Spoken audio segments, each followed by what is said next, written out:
রুশ ড্রোনের অনুপ্রবেশ ন্যাটো জোটের মূল প্রশ্নকে আবারও সামনে এনেছে। আর্টিকেল 5 কে কেবল কাগজে প্রতিশ্রুতি নাকি বাস্তবে কার্যকর প্রতিরক্ষা ঢাল? সদস্য রাষ্ট্রে হামলা হলে পুরো জোটের সম্মিলিত প্রতিক্রিয়া কত দ্রুত আসবে সে বিষয়ে এখনও পরিষ্কার ধারণা নেই।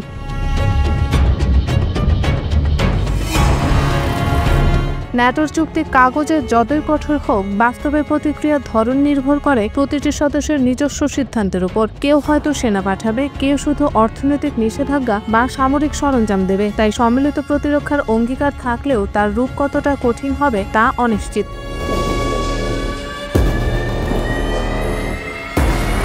ন্যাটোর ভেতরের এই ভিন্ন দৃষ্টিভঙ্গি জোটের জন্য বড় চ্যালেঞ্জ। ফ্রন্টলাইনের দেশগুলো তাৎক্ষণিক সামরিক প্রতিক্রিয়া চায়, কিন্তু দূরবর্তী দেশগুলো রাজনৈতিক সমাধান বা কূটনৈতিক চাপের পক্ষে। ফলে একক কৌশল ঠিক করতে সময় নষ্ট হয় এবং সংকটকালীন সিদ্ধান্তে গতি হারায় ন্যাটো।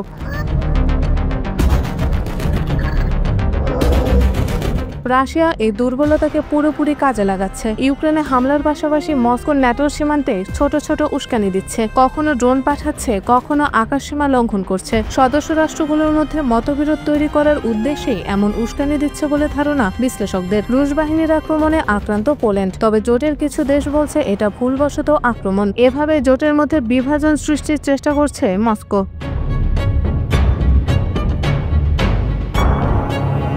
প্রথম বিশ্বযুদ্ধের সেই উক্তি যেন বর্তমান ন্যাটোর বাস্তবতা তুলে ধরে। যুদ্ধক্ষেত্রের শত্রুর চেয়ে জোটের ভেতরের মতভেদে এখন সবচেয়ে বড় পরীক্ষা। আজকের ন্যাটো একই সমস্যার মুখে। একদিকে নীতিগতভাবে সবাই একে অপরের পাশে থাকার অঙ্গীকারবদ্ধ, অন্যদিকে প্রতিটি দেশের রাজনৈতিক ও সামরিক অগ্রাধিকার আলাদা। ফলে কোনো একক সিদ্ধান্তে পৌঁছানো দুঃসাধ্য হয়ে দাঁড়িয়েছে।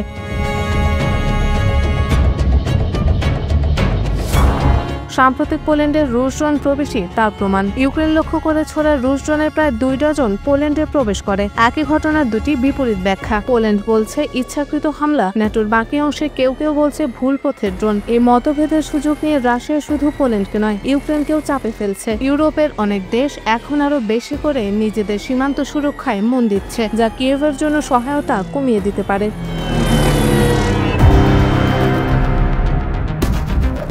বিশ্লেষকদের মতে শুধু বক্তৃতা নয়, ন্যাটোর এখন দরকার স্পষ্ট রেড লাইন নির্ধারণ। কোন পর্যায়ের আক্রমণ আর্টিকেল 5 সক্রিয় করবে তা নিয়ে সবার মধ্যে ঐকমত্য প্রয়োজন। পাশাপাশি সমন্বিত আকাশ প্রতিরক্ষা, ড্রোন প্রতিরোধ ব্যবস্থা এবং ইউক্রেনকে ধারাবাহিক সহায়তা জোটের জন্য অপরিহার্য। না হলে রাশিয়া এই ধূসর সীমারেখা ব্যবহার করে ন্যাটোকে বিভক্ত করতে থাকবে।